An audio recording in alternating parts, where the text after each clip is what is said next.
السلام علیکم راځي ملګرو د نوې ویډیو په تاسو سره وښیم چې موږ انګل میټر څه شي لپاره استعمالوو. راځي تاسو ته دې وضاحت وکړو. انګل میټر موږ چې د کړکۍ دار را جوړو یا کړکۍ را جوړو یا بل څه میټر معلومات پرې کوو. راځي د نوې ویډیو په تاسو سره وښیم دا موږ څنګه په دې باندې لیول ایستلی شو. راځي ملګرو چې موږ لاړ شو د موبایل سکرین طرف ته. ملګرو موږ به لاړ شو پلی سټور ته. ملګرو مخکې ما انسټال کړی انګل میټر پرو پلس. دا اپلیکیشن د تاسو به ډاونلوډ کړئ. راځئ چې موږ یې اوپن کړو. ملګرو دا په دې طریقه باندې اوپن شي موبایل په ذریعه باندې. که تاسو پې پورته معلومات کوئ که نه پورته به تاسو له معلومات درکوي. که د کیمرې په ذریعه باندې معلومات کوئ تاسو له کیمرې په ذریعه معلومات درکوي. نو په دې اکاونټ کې دا کوم نشان دی دلته به تاسو کلیک وکړئ.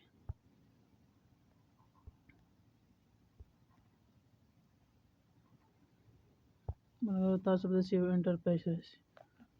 نو که تاسو د پیل اپشن باندې کلیک وکړئ دا که تاسو موبایل الټه په ځمکه باندې کېږدئ که نه نو تاسو ته به دلته معلومات درکوي.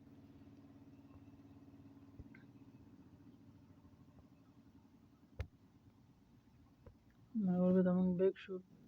دلته بیا دوباره کلیک وکړو. دویم نمبر اپشن به موږ کلیک وکړو. دا تاسو کتلی شئ ملګرو تاسو پرې دار معلومات کوئ. دې طریقه باندې به دا معلومات درکوي تاسو ته.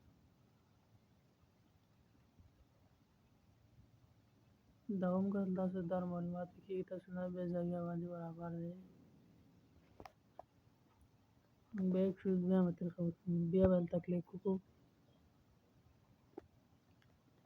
ملګرو که بلډینګ زموږ معلومات په بلډینګ کوو او یا جوړونه په دې طریقه موږ جوړون ته به کلیک وکړو. دا وګورئ دا وګوره په دې طریقه باندې هغه سیدی کوو. بیا دې بیک شي 3 نمبر اپشن ته موږ ځو. که موږ ساده لیول کوو نو په دې طریقه باندې کوو. که موږ د کړکۍ لیول کوو په دې طریقه باندې کېږي ساده کېږي. که موبایل ورته داسې کېږدو که نه زموږ څه لیول نه وي نو په خپل موبایل باندې نه لیول کار موږ شو کولی. ملګرو ډېره زبردسته ویډیو ده. که خوښه هم شوه د ملګرو سره شیر کړئ لایک یې کړئ او نور ویډیوګانو لپاره زموږ نه راکړئ اجازه. الله په امان.